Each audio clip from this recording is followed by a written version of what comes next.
This next one is very special kasi palagi ko ang kinakwento.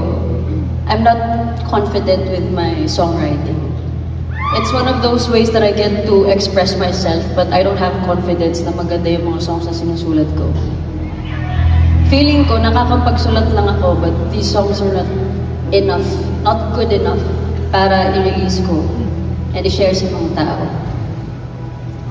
Pero, one thing that my husband, my beautiful, amazing husband,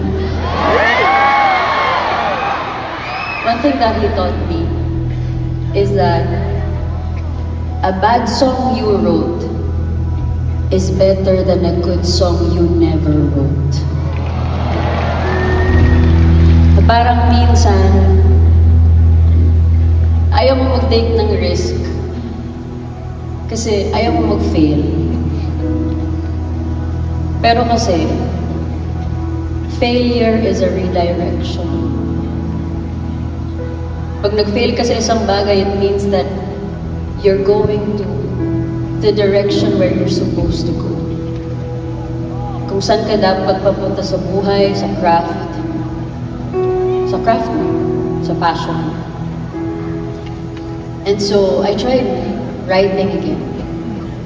I tried to find the courage to allow other people to listen to these very personal stories. And then, I also learned how to write about the stories of other people that they don't get to tell. Like this next one. Meron akong matalik na kaibigan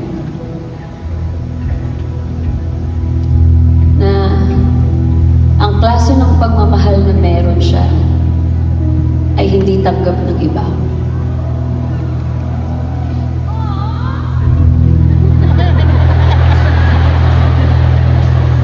Yung klase ng pagmamahal niya ay sa paningin ng ibang mga tao mali. Yung klase ng pagmamahal na meron siya, ibis na gusto niyang ipagsigawan sa mundo.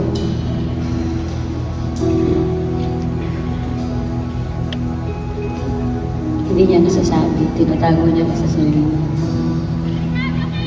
And imagine, you love this other person so much. With all of your heart. You love this person so much, your heart is about to burst. But the world is telling you, mali ka. Imagine how that feels. Imagine that you get to see the people around you na nasasabi nila yung nararamdaman nila sa mga taong mahal nila. Tapos ikaw hindi mo pwedeng gawin.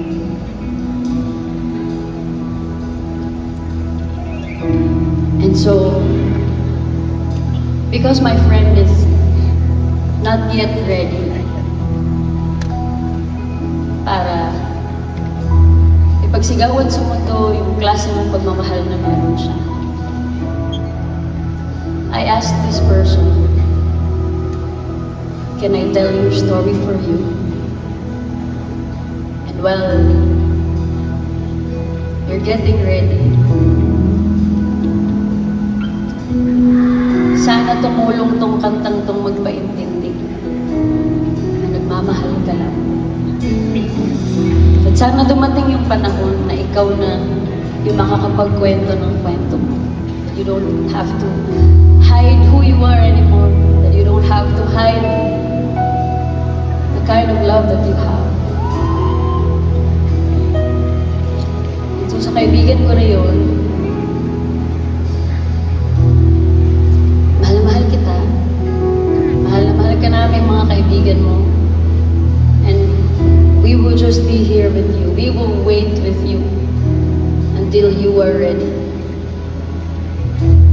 Pero hanggang hindi pa, dito lang ako. Dito lang kami ni DJ. Mahal na mahal ka namin. Kung meron kang ganong klaseng pagmamahal ngayon, I hope this song brings comfort. Meron kayong kaibigan na ganun din yung nararamdaman. I hope you share this song to them and that they might feel seen and loved.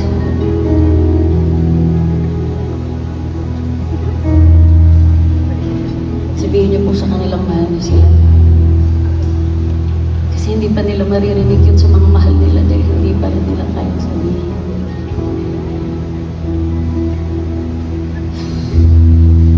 This is nagmamahal lang.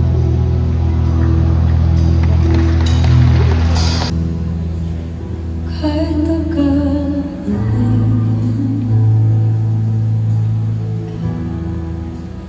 ilalaman ng damdamin.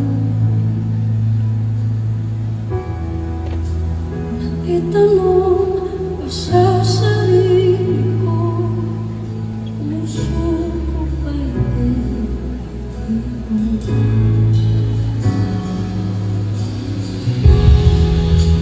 ibinawan ng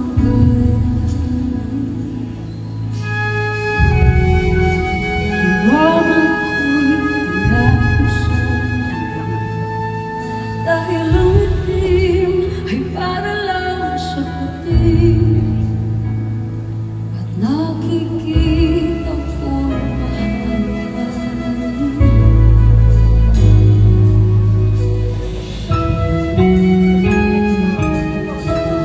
Puso ay di ko matiktahan. Kung hindi niyo matanggap, sana ay maintindihan. Di ko pinipiling ibigin ang iniibig ko. Kasalanan ba kung nagmamahal ako?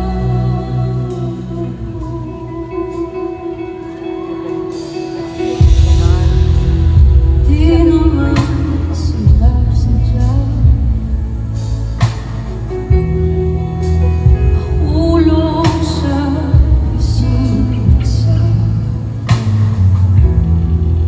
Sadya lang na pinag-isa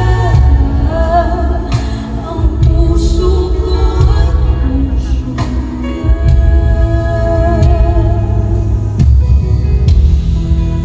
Di man pangkaraniwan, pagmamahal ko'y walang hangganan. Dahil ang itim ay di lang para sa puti, pag-ibig ay bahagay.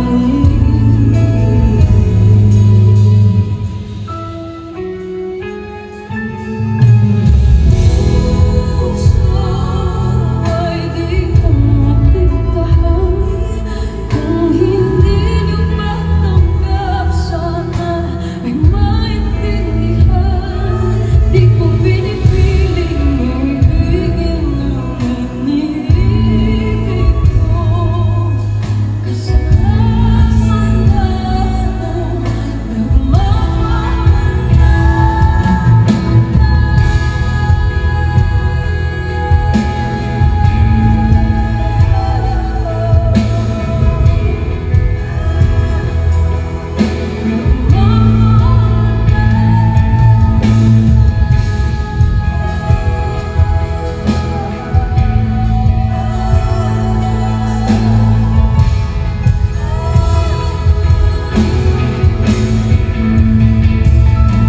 Dahil ang itim ay di lang para sa puti,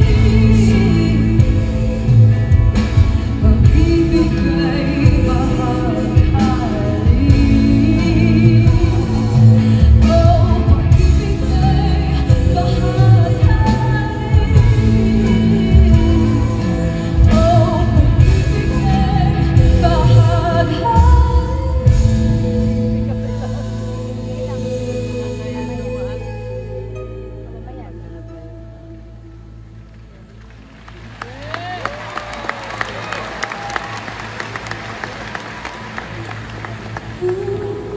Puso